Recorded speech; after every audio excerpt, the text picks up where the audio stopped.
bilbila warra poolisiin qorachaa jiraachudha gammatti. Ameen dubbachuuf barbaade hundumarra ofirra gaaggeen gaduuf qabeen waan tokko lama kaasuu barbaade. Akka obboleessi keenya maasoo ture kanatti baay'ee natti toleera. Diraamaa isaas natti toleera. Orderii akkaataatti bilookii inni ta'es natti toleera. Hacaaluu Dooktar Hamsaa Soolishaa jedhee walitti aanee diraamaan kun hojjetamuusaa በጣም አሪፍ ነገር ነው። ባይዘው akka mataa kootti baay'ee itti gammade. Andaaqoon qoffortee albeshee kutuu lafa keessaa baastii jedhan baay'inaan 100% wanti nuti dubbachuu qabnu hangarraatti dhimmuutti waa'ee moobaayilii kana hangarraa qoratamiin hangarraa taa'uunsaayyuu baay'ee tokko dhibeera. Diraamaa inni hojjetamaa ture wanta ta'aa ture hangarraa unumaafuu nuu galuu didee obboleessi hanga dhufutti eegaa turre obboleessi erga dhufeerree qaama seeraa gaafannee qoratoo yaada saalaatii erga deebiirree waa'ee mucaa kanarratti dhimmi obboleetti keenya kana waan tokko hin taane obboleessi jinaasuu turre. Kuni kanadha insi bilbila jedhamee taa'amaa ture hangarraa deebiin tokko laatan. Kuni hundi akkaataatti lafa ragootatamee dubbiin kun gad deebi'u kan ta'e waa'een bilookii dhimma bilookii irraan fadhaa noormaal no ችግር የለውም bilookii gochoochuu waan goo wanti miti. Anaaf akka mataa kootti badii hojjettee bilookii miti. Garuu mucaan inni kun hojii inni hojjetetti yaadee bilookii isaan orderiitiin taasisan kun ani wallaahi still hanga gaafa booniin awwaalamtee deebitee viidiyoon bade jedhamee namni odeessutti sarchi godhee viidiyoo kana ilaalaa ture. Viidiyoo sana hanga gaafa sitti ilaalan ture. Galee ilaalan ture. Bade gaafa jennis ilaalaa ture. Irratti hojjetamee ture viidiyoon. Garuu hanga har'aa turanii gaafa afuura baafatanii booddee erga uummanni callisee booddee ofitti deebi'anii diraamaa akkasii kan hojjechuun mucaan kuni fakkeenyaaf yuuniin intelijensiin waan hunda ishee kan beeku paaswordii bilbila ishee kaameraamaanii jalqaba hanga dhumaatti isarraatii waan haaraa eegaa turre. Waan haaraa eegaa turre yeroo isin jedhu kan poosti godhu kan ediit godhu kan faana kufee ka'aa ture hangarraa isa ture. Gin har'a inni kan hundarra silkiin harka isaa irra jaa tureef fakkeenyaaf paaswordii ishee waan hunda waan beekuuf waan barbaade diraamaa hojjechaa ture hanga dhaas ba'e kan gochuunsaa በጣም ግራ ገባኝ ገርሞኛል. Akka guyyaan kun dhufu immoo riilii irratti odeessaa ture teenye akka inni mucaan kun diraamaa hojjechaa jiru sirriitti hin beekne. Leman nama sooshaal miidiyaa jiruuti. Nama dhukkubsatirraa, nama rakkatirraa, nama beeleerraa, nama biyya ormaatti du'eerraa hanga har'aa tokko jennee lama jennee namaaf viidiyoo hojjechaa jirru nuti nama kan hundaaf kan sagalee taanu dhala namaa gadi ta'eef malee akkasin diraamaa hojjettan yookiin immoo akkasin yaada akka kanaa qabattanii deemtan wanta qabanii deemnu keessi keenya qulqullummaa keenya rabbiif rabbi qofa beeka. Bilookii na gootes na gochuu baattanis erga isheen duute diraamaa kana gootanis diraamaa kana hojjechuu baattanis dhugaan obboleetti keenya 100% dhibba kan sabni baruu qabu warreen kaameraamaanii taatanii faana fiigaa ooltanii fi isinuma harka jira. Sabni kana baruu qaba. Keessa baasee itti daddabalee dubbachuun barbaadu viidiyoon kun isin xeerachuu danda'a. Irra deebiin viidiyoo biraas hojjechuu danda'a. Hangas itti garuu wanni isin baruu qabdan gadi qabdanii diraamaan hangarraa hojjetamaa ture akka viidiyoon kun akka silkiin ishee qoratamne kan hojjetamaa ture wanneen kanaa fi namoota obboleetti keenya kanaaf dhiibbaa uumee sagalee ta'aa ture. Akkaataa obboleettiin keenya kun gaggeessaa godhaa fi turre maallaqa walitti guurree haadha ishee as baasnee dubbachiisne jennaan har'a hammeenyatti fudhatame dubbiin kun. Baqaa marii nu biraavoo. ture namoonni baay'een yaada laattanii turtanii komintii laattanii turtanii ijoollee dhimma bilookii miti kan barbaadnu jettan ani dhimma bilookii kana dubbadhee fi ijoolleen sagalee ta'aa turtanii tokkichuutti dabaleen ture infoormeeshinii sassaabdee agammatti wanta ni ragaa ta'e itti fayyadamu maal ture naalaadhuu kana ragaa qabadhee ittiin waajjira poolisiitti dubbachuu danda'uudhaan agammatti haadha ishee gargaarree waa tokko naan jedhan jechuudha. Ragaa haadha gargaaru rakkoo hin qabu. Garuu guyyaa 5 torban tokko torban 2 laayifirra taa'anii infoormeeshinii tokko waan tokko jechuudha wanta ittiin deemee ragaa ittiin qabaadhee waa'ee mucaa kanatu jira jedhee dubbadhu tokko naaf hin dhiyeessine jechuudha. Sigalee tiiktookara kana irratti kanadha. Ishee shuufi naama mijattu ishee qofee barreessuu hin beekne ishee akka Hamzaa naamni immoo homaa miti jechuudha.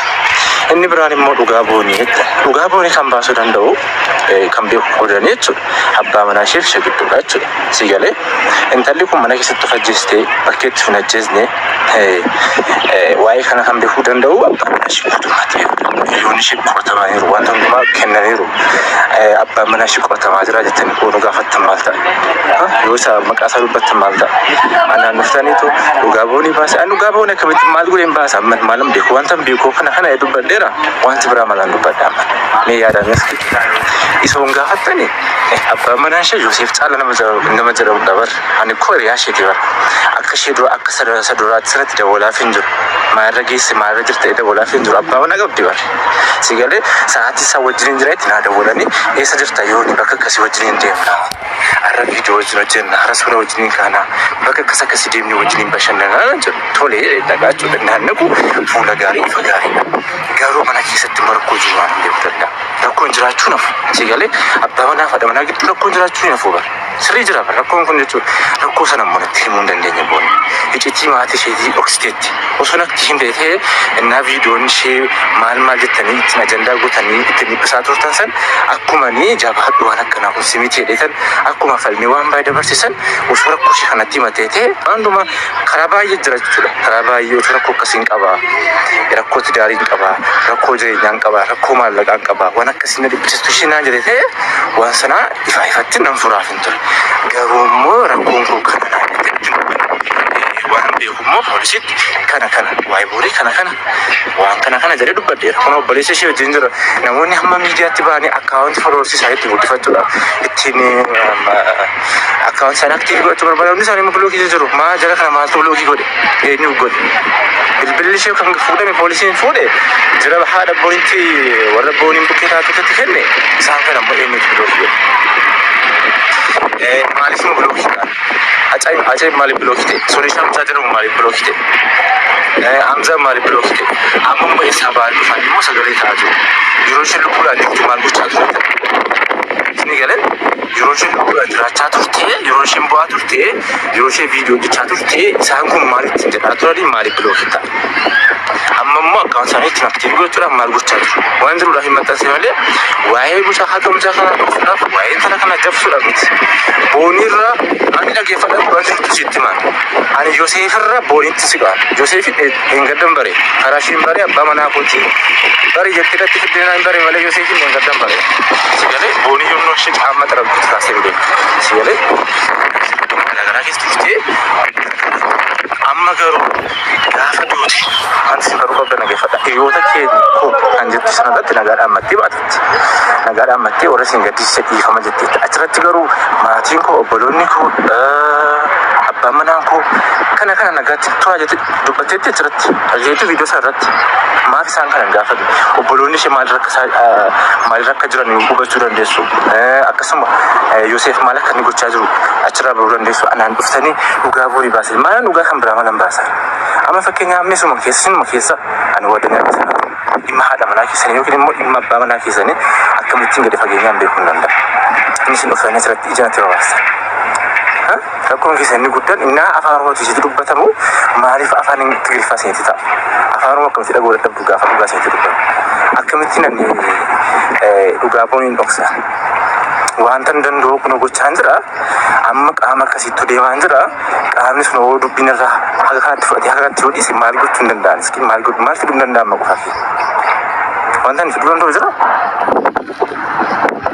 biyya sin beektan keessa jira bara biyya biraan jira miti biyya faranjiin jira miti bara asina miti qoshii fageessaatti yaada maal akka gochuu danda'u. Essa dhimma yoonii intelijeensii irratti deebii laadhee viidiyoon hojjete irratti gaafanii ol baasee hojjedhu akkanatti kun koominiitii irratti riippoortii godhanii gubanii ani viidiyoon boonii maaf badee jennee nuti wacaa turre deebiin isaa kanuma jechuudha wanni biraa tokko hin jiru irratti akkaataatti koominiitii laatamu akkaataatti namarratti gubamuu danda'u waa hundaa olitti miinaa guddaa kan taphatan namoonni jiru jechuudha namoonni gurmaa'anii akkanatti viidiyoo wanna kanarratti hojjetamu akkaataatti gubatan kan itti qindaa'anii hojjetan jiru jechuudha viidiyoon akkanatti kunoo koominiitiin itti laatamee guyyaa tokkotti itoo laalamiin kalee sanatti laatee bule jechaadha koominiitii akkanatti viidiyoon sun baay'ee vaayiraalii ba'aa ture deebii ajaa'ibaatu laatamee ture jechi inni dubbatee hundisaa immoo sabni jechi kun hin malu kaleessa maaf ciistee har'a maaf dubbatte gaafa uummanni haadha gargaaru gaafa uummanni dhugaa mucaa kana haa barbaadamu jedhu maaf ciistee dubbatte jedhamee gaafa deebiin laatamu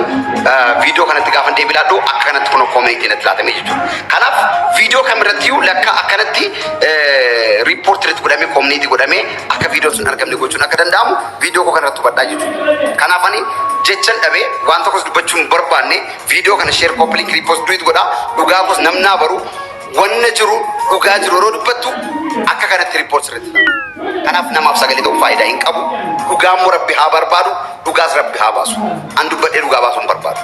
Dhugaa baasuu hin jiru. Kan du'ee fetoo boonyu kan jiru dhabu waan dandeenyuuf haala kanaatiin dhugaa Rabbi haa baasu. Kana booddee akkanatti viidiyoo koorratti koomunitiin laatamee hin beeku yeroo jalqabaaf laatamee yeroo jalqabaaf riippoortiin akkanaa irratti viidiyoo kana sheer koppiliin riippost duwit godhaati namoota maraatiin naagaa.